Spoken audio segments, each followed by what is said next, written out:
300 лет дому. Обалдеть. Все это аутентичное, настоящее. Как будто правда время остановилось.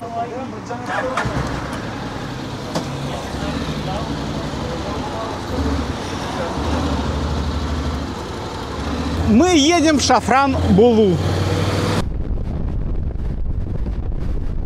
Но по дороге заедем еще в одно место. Сейчас мы направляемся в город Мудурну. Что интересного там, понятия не имею, и по большому счету это не важно. Этот город не интересен, а вот то, что находится рядом, как я говорил в предыдущей серии. Интересное место, как мне кажется, оно будет интересное.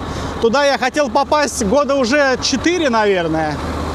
И как следствие, наверное, если мы вдруг сегодня туда доедем, и мы доедем, наверное, оно меня очень сильно расстроит. Потому что так бывает всегда. Когда куда-то хочешь очень долго попасть, какие-то возлагаешь надежды и ожидания, а там получается какая-то хрень. И что мы в этом месте увидим? А увидим один из самых странных и загадочных жилых комплексов. Ну, как жилых? Заброшенных. Бурдж-аль-Бабас. Сотни абсолютно одинаковых трехэтажных вилл, построенных в стиле маленьких европейских замков, что, по мне, архитекторы взяли за основу замок из заставки Диснея. В 2014 году началось строительство, планы были грандиозными, аж 700 вилл, вот таких вот. Но экономический кризис, падение продаж, и к 2018 году, 2018, конечно, застройщик обанкротился. Сегодня Бурдж-аль-Бабас — это город-призрак. Ощущение тут, как будто попал на съемочную площадку фильма про апокалипсис. Да, объект закрыт и охраняется, но попасть сюда можно. Либо через леса, поля и реки, неофициально, ну или охранники всегда пойдут навстречу. Хотя это тоже неофициально, но с гарантией, что вас не будут, как в детстве, отлавливать на стройке. И да, держим в голове то, что охрана здесь вооружена. И да, до Бурдж-аль-Бабаса нам ехать 240 километров. Всего каких-то 240 километров по прекрасным, живописным, я надеюсь, дорогам. И надежда оправдалась наполовину. Ибо половина пути из этих 240 километров едем по берегу Мраморного моря. Очень красиво, ну прям очень. Но также эта дорога вдоль азиатской части Стамбула и разных всяких пригородов. А тут индастриал полный. Заводы, фабрики. И как следствие на дорогах много фур и других грузовиков разного назначения. Логистика, знаете ли.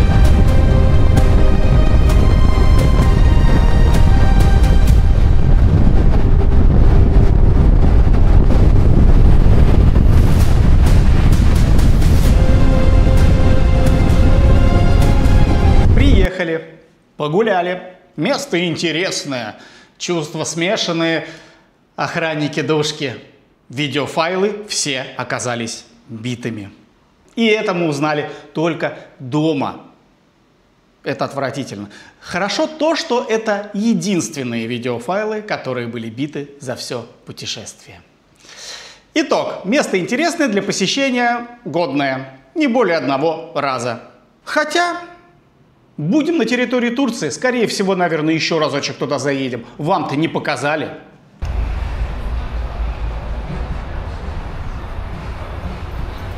Три часа дня. И у нас наконец-то завтрак. Не мешай. Тут еду преподнесли. Смотри, прям Бургер Кинг импортная.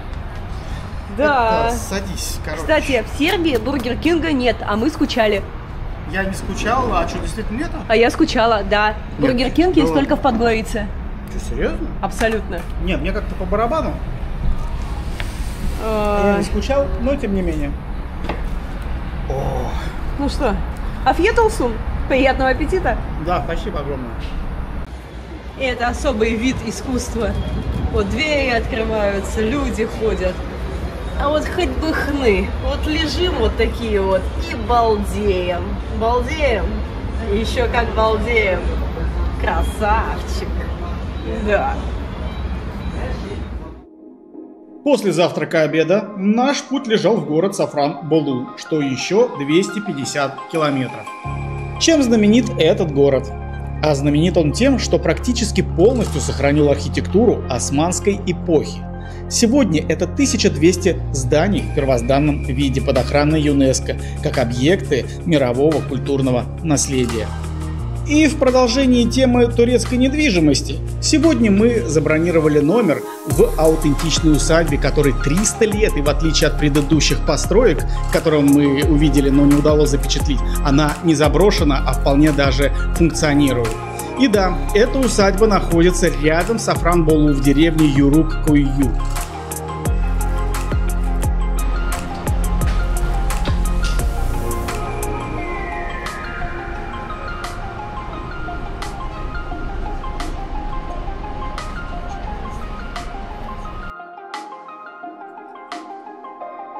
Наше путешествие – это необычный маршрут, по которому ездят все. Мы хотим показать Турцию другой, такой, какой ее знаем сами, прожив здесь 2,5 года. За это время мы открыли для себя места, о которых редко пишут в путеводителях, и которые не увидишь в стандартных туристических маршрутах. Это будет дорога вне шаблонов, знакомство с Турцией с новой, неожиданной стороны.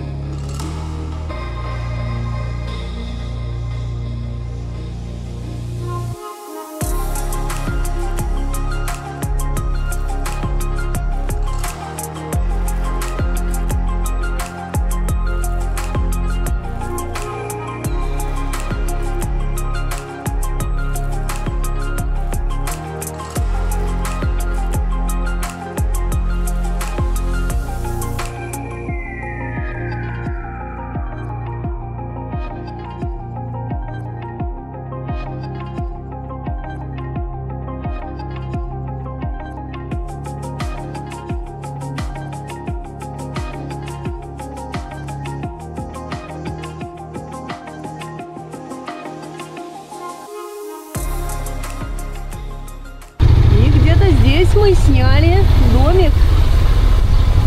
Так, ночевать сегодня будем здесь. А мне нравится. Я даже не ожидала, что настолько круто. Посмотрите, бабулечки на лавочках. Блин, классно.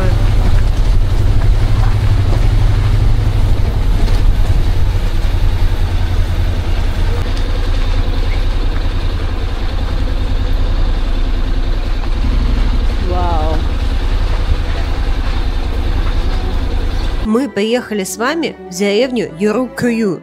Это охраняемый исторический поселок в 13 километрах от Сафранболу.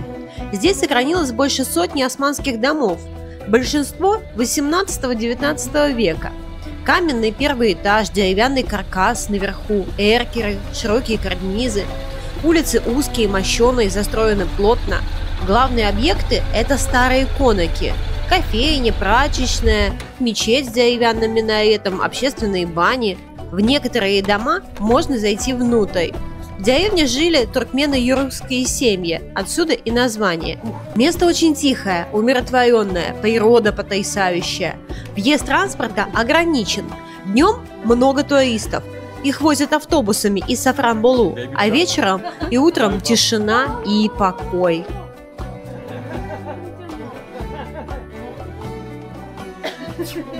Конак – это большой традиционный дом или особняк, часто трехэтажный, построенный в османскую эпоху для проживания одной богатой семьи. Первый этаж строили всегда из камня – это устойчивость и защита, а верхние этажи были деревянные. По планировке первый этаж – это хозяйственные помещения, кухня, кладовые, иногда конюшня, внутренний прохладный дворик и лестница на жилые этажи. Второй этаж – это жилые комнаты, приемная, гостевые. Третий этаж самый светлый и просторный, обычно для хозяев и парадных встреч. Функция конака, помимо того, что это жилой дом, это символ достатка и статуса семьи. И вот в таком доме мы сегодня с вами ночуем.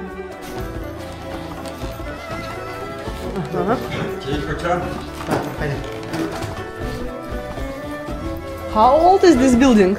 300 years. 300? Wow.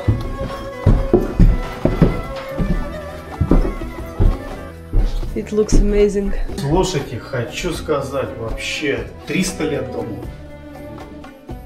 Обалдеть, да? Блин, это прям вот... Ладно, пока Денис здесь любуются красотами, я вам сейчас покажу нашу комнату. Конечно же, комнаты в этом доме реставрировались, но они оформлялись под оригинал. Обязательно диван по стене, кровать, камин, резные ниши, шкафы. Аутентичненько.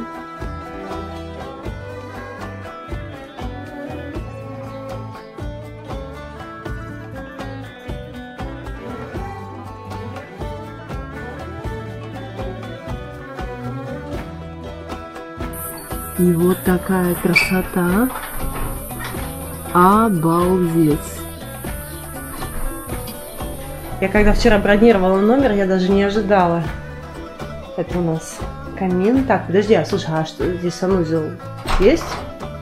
В шкафу. Задекорировали. И вот здесь вот в шкафу прячется санузел. Деревянный потолок. Таки самое главное, есть камин. Правда, его уже давно замуровали, но суть осталась.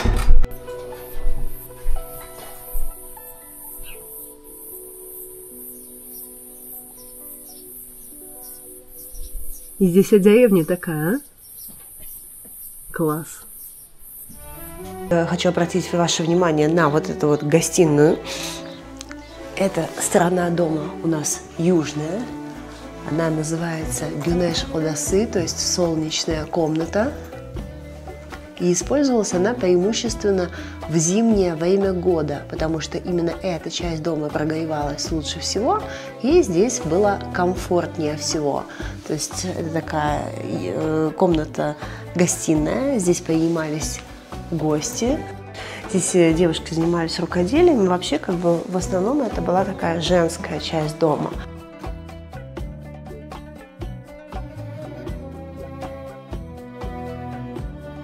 А вот Денис сейчас нам покажет противоположную сторону. Вот это вот. Собственно, это у нас северная часть дома. Вот она использовалась как раз именно летом, потому что здесь царила такая прохлада. Здесь было очень комфортно находиться в жаркие часы летом. А вот это вот у нас костюмы, платья. То, что использовалось на свадьбах невестами и приглашенными. Все это аутентичное, настоящее. Не то, что вчера отшили, а это действительно как бы надевалось жителями этого поселка.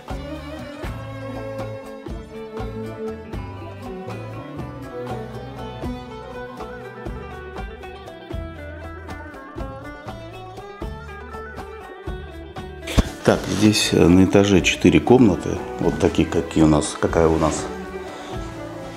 И это 3-й этаж. То есть дом зажиточный, дом богатый.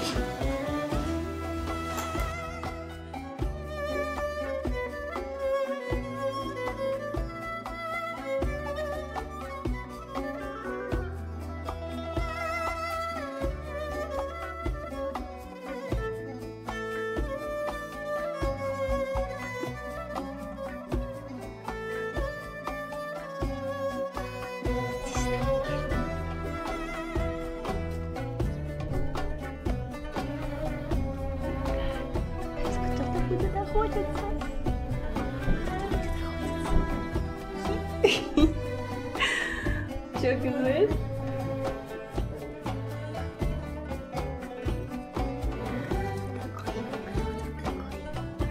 И да, какой же традиционный турецкий дом не имеет кошек? Тут их, видимо-невидимо, от мала до велика. Кстати, по правилам этого отеля-усадьбы разуваться и оставлять обувь надо на 1-м этаже. Весьма тревожный момент, ибо классическую историю про кота и тапки слышали, наверное, все. Ну и аллергикам сюда, конечно, вход закрыт.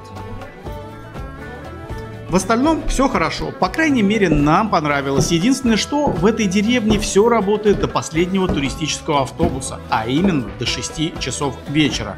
Так что за пропитанием сейчас поедем в большой город, 15 километров в один конец. А то мы сегодня не наездились.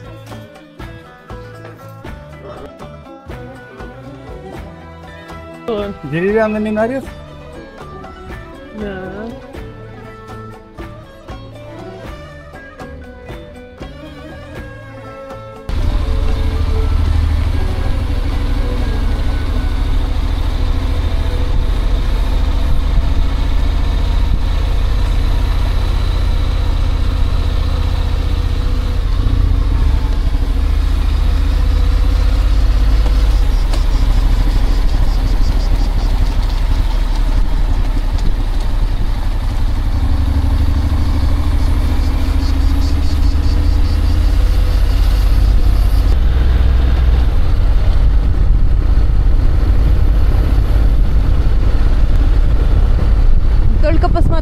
какие виды!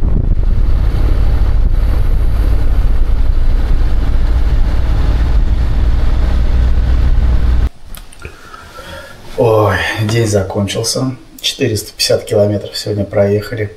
День заканчивается в турецкой деревне. Прям реально в такой деревне. Завтра, как будет светло, мы походим, поснимаем. Вот прям вот все здесь очень красиво. И именно все такое старое. Не то, что вылизанное, а вот в данном случае мы поселились в доме, которому 300 лет. 300 лет, Танюх. Это он старше, чем ты. Чуть-чуть. Совсем чуть-чуть, самую малость. Ну, ну и, конечно же, пиво и... Что у меня там? Урфа-кебаб? Ну что, очень вкусно. Мы просто очень поздно приехали. Деревня туристическая, но туристов сюда возят до 7 часов вечера. А мы приехали в 8. И, соответственно, нам пришлось сейчас ехать в город, брать себе еду. Денис, покажи, какая темнота на улице.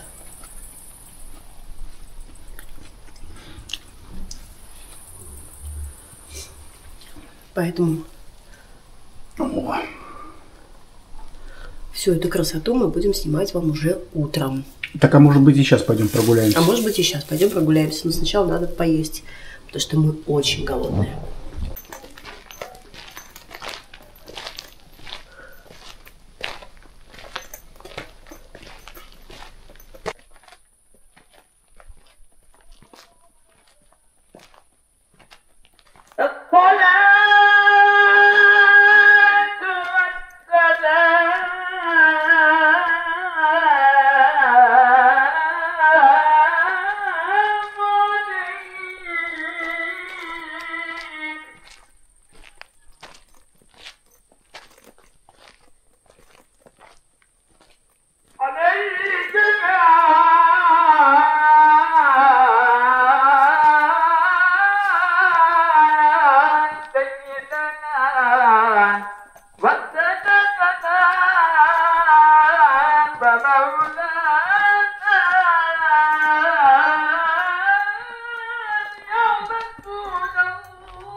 İyi akşamlar.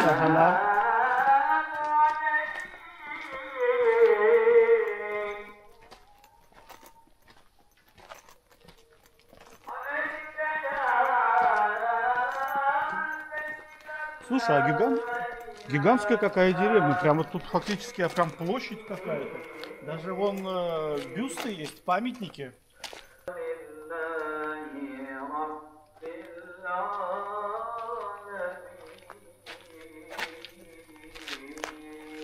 Вали Джемал Айман, Кадеси. Улица целая.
Деревня нереально большая, красивая.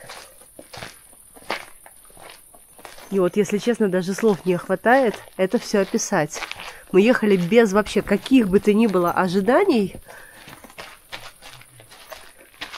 И вот получили вот такое вот чудо. Вознаграждены за наш нелегкий путь. Ну, не знаю, мне, кстати, сегодня очень как-то быстро дорога пролетела, 450 километров. Прям на одном дыхании, как будто их и не было. Вот он стоит, проехал. Кстати, уже 1500 помещений нашего путешествия он покрыл. Как будто, правда, время остановилось. И ты попал на 300 лет назад. Конечно, смотри, какой пикап. Вот я помню, такие тогда и выпускали. А вот эта аудюшечка, она прям явно вот, ну, лет 300 ей как минимум, плюс-минус. Ну вот умеешь ты все А испортить. холодильник-то какой. Вот до чего люди дошли 300 лет назад, да?